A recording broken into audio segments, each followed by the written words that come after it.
तो generally speaking आपने कभी देखा होगा जो काफ़ी लोग होते हैं किसी के काफ़ काफ़ी डेवलप होते हैं और किसी के नहीं होते हैं। इवन जो बॉडी बिल्डर्स भी होते हैं काफ़ी लोगों के वो काफ्स पूरे डेवलप नहीं हो पाते हैं। और जैसे कि मैं एग्जांपल देता हूँ, आप किसी स्प्रिंटर्स, रनर्स और जो भी ग्राउंड स्पोर्ट्स स्पेसिफिक एक्टिविटीज़ करते हैं, उनके जो काफ्स होते हैं, बेशक वो बॉडी बिल्डर से ज़्यादा वर्कआउट करते हैं in terms of lower body का, तब भी उनके काफ से डेवलप नहीं हो पाते हैं। और कुछ लोग ऐसे भी होते हैं, वो कुछ एक्सरसाइज भी नहीं करें तो तब भी उनके काफ डेवलप हो जाते हैं। तो ऐसा क्या है? तो पहले बात कर लेते हैं हम काफ मसल के बारे में। देखो 3 मसल्स होते हैं बेसिकली, 3 मसल कॉम्प्लेक्स होता है। पहला प्लैंटेरिस, दूसरा गैस्ट्रोक्नीमियस और तीसरा सोलियस। देखिए जो सबसे ऊपर जो हमको काफ का मसल दिखता है वो कहलाता है हमारा गैस्ट्रोक्नीमियस, उसके नीचे होता है सोलियस। जब भी हम बैठ के सीटेड काफ रेजिस करते हैं तो सोलियस मसल ट्रेन हो रहा होता है, और जब हम खड़े होकर काफ रेजिस करते हैं तो हमारा गैस्ट्रोक्नीमियस मसल ट्रेन हो रहा होता है। अब ये इंपॉर्टेंट नहीं है मसल के नाम, इंपॉर्टेंट क्या है?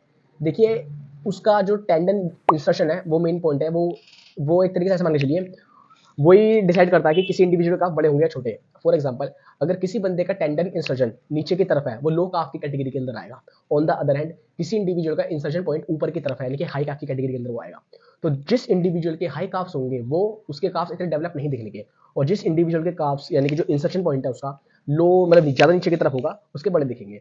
तो जैसा आपने कभी नोटिस किया होगा, कोई इंडिविजुअल है वो हैवी वेट से स्क्वाट लगा पाता है, अगर वो कई बार अपने काफ्स दिखाएगा, इन सब केसेस मैं सबकी बात नहीं कर रहा, तो मान लीजिए उसका काफ डेवलप नहीं है उस केस के अंदर, तो वो लोग बाग क्या समझेंगे कि ये लेग डे स्किप करता है, पर ऐसा बिल्कुल भी नहीं है।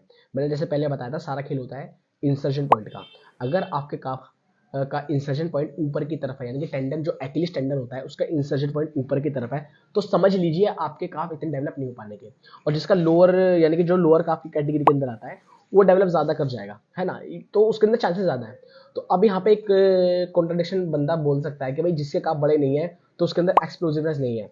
तो भाई ऐसे बिल्कुल भी नहीं है। आप ब्रॉक लेसनर का एग्जांपल ले सकते हैं, उसकी 32 इंचेस 35 इंचेस की आई थिंक जंप है, हाई जंप। तो अगर उसकी लोअर बॉडी में पावर नहीं होती तो वो कैसे कर जाता इतनी लंबी जंप, और आप जानते भी कैसा एथलीट है ब्रॉक लेसनर। माइक टाइसन भी देख लीजिए, माइक टाइसन के काफ इतने डेवलप नहीं है। और कुछ बॉडी बिल्डर्स भी ऐसे हैं जिसके काफ इतने डेवलप नहीं है। सारा खेल होता है उसके टेंडन का। अगर उसका एक्लिस टेंडन ऊपर की तरफ ज्यादा है तो उसके काफ डेवलप नहीं होने के, अगर एक्लिस टेंडन नीचे है ज्यादा तो डेवलप होंगे। तो ये चीजें होती हैं भाई। और एक्सप्लोसिवनेस भी ज़्यादातर इस तरीके की बनती है। अगर ट्रेनिंग से ही काफ बड़े होते तो सबसे ज़्यादा ट्रेनिंग कौन करते हैं? जो एथलीट ग्राउंड ट्रेनिंग करते हैं। समझ रहे हो मेरी बात? यानी कि अगर ट्रेनिंग करने से काफ्स बड़े होते ना, तो जो रनिंग करते हैं, प्लायोमेट्रिक्स करते हैं ग्राउंड पर, या फिर जो लोअर बॉडी का जो रनिंग स्ट्राइड्स वगैरह लगाते हैं, तो उनके काफ बड़े होते हैं। तो आप कभी नोटिस करना उनके काफ बड़े नहीं होते। ये एथलेटिक एडवांटेज होता है।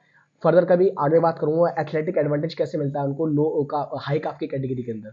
हाई काफ बंदे ज्यादातर एक्सप्लोसिव होते हैं, जैसे ब्रॉक लेसनर का मैंने एग्जांपल दिया था। आई होप आपको वीडियो समझ में आया होगा। अगर कुछ आपको समझ में नहीं आया, आप मेरे को डायरेक्ट मैसेज कर सकते हैं, मैं आपको और अच्छा समझाने की कोशिश करूंगा। और जैसे भी आपका फीडबैक है आप कमेंट में बताइए। तो फिर आप बताइए किस टॉपिक पे आपको वीडियो समझना है, किसी भी टॉपिक पे समझाने के बाद तैयार हो। इन फिजियोलॉजी वगैरह जो भी आप बोलोगे वो सब। तो फिर मिलते हैं अगले वीडियो में एक नए टॉपिक के साथ।